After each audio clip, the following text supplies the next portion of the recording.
Saturday Perumal கோயில் போகணுன்னு தான் ஆசை. பட் நார்மல் சனிக்கிழமை பெருமாள் கோயில் போனாலே வந்து 2 கிலோமீட்டர் நிக்கணும். பட் புரட்டாசி சனிக்கிழமை எப்படின்னு தெரியும் நிலவரம். அதனால வந்துட்டு சரி 3வது வாரம் எங்கேயாவது போய்க்கலாம் அப்படின்னு முடிவு பண்ணிட்டேன். ஆஃபீஸ் வேறு இருந்துச்சு. கண்டிப்பா போனா லேட் ஆகும் அப்படின்னு சொல்லி நேத்தே வந்துட்டு பூலாம் வாங்கிட்டு வந்துட்டேன். வீட்லயே வச்சு சாமி கும்பிட்டுக்கலாம். ஆஃபீஸ் போ முடியாது அப்படின்னு பூ வாங்கினேன். 1 முழம் தான் கேட்டேன் அந்த அக்காட்ட. மனசாட்சி இல்லாம 2 முழம் குடுத்துருக்காங்க என் முடிய பார்த்துட்டு. எனக்கு அப்படிதான் இருந்துச்சு. பட் நல்ல அக்கா. ஆனா ரூ. 50க்கு தான் இவ்வளோ பூ குடுத்தாங்க. அப்பாடி அப்படின்ட்டு இருந்துச்சு. சாமிக்கு எல்லாமே வாங்கி வச்சுட்டேன். சரி ஃபுல்லா ரெடி ஆயிடுவோம். அப்புறம் போற போக்குல சாமி கும்பிட்டுட்டு அப்புறமா போலாம் அப்படின்னு. ஃபாஸ்டிங் தான் நான் எப்பயுமே நார்மலா சாட்டர்டே இருப்பேன். பட் இன்னைக்கு சரி காலையிலேயே விரதத்த முடிச்சுட்டு போயிடலான்னு தோணுச்சு.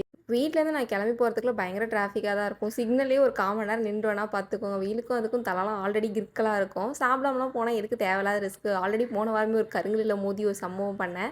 அதனால் வந்து சாப்பிட்டுட்டே போவோம் அப்படின்னு தான் தோணுச்சு. எனக்கு என்ன இன்னொரு டாஸ்க்னா, என் ஹஸ்பண்ட சாப்பிட ஆக்சுவலி என் ஹஸ்பண்ட் புரட்டாசி அன்னைக்கு நல்லா சிக்கன் ஃப்ரைட் ரைஸ் ஆர்டர் பண்ணி சாப்பிட்டாங்க.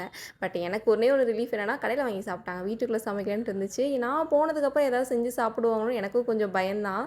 இவன்ட்டேருந்து என்னை காப்பாத்து பெருமாளே அப்படிங்கிற மாதிரி தான் இருந்துச்சு. ஏன்னா நானே வந்து பத்தியத்தோடு இருக்கலாம் அப்படின்னு ஒரு வேகத்தில் இருக்கப்போ வந்து சிக்கன் ஃப்ரைட் ரைஸ், சிக்கன் 65 ஏதாவது என் கண்ணு முன்னாடி காமிச்சு என்னை டெம்ப் ஏற்றி விட்ருவாங்க.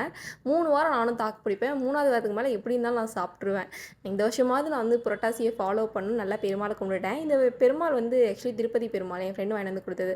ரொம்ப வருஷமாக பத்திரமா பாதுகாத்து வச்சுருந்தேன். அப்புறம் பேக் பண்ணி எல்லாத்தையும் எடுத்துகிட்டு ஆஃபீஸ் கிளம்பிட்டேன்.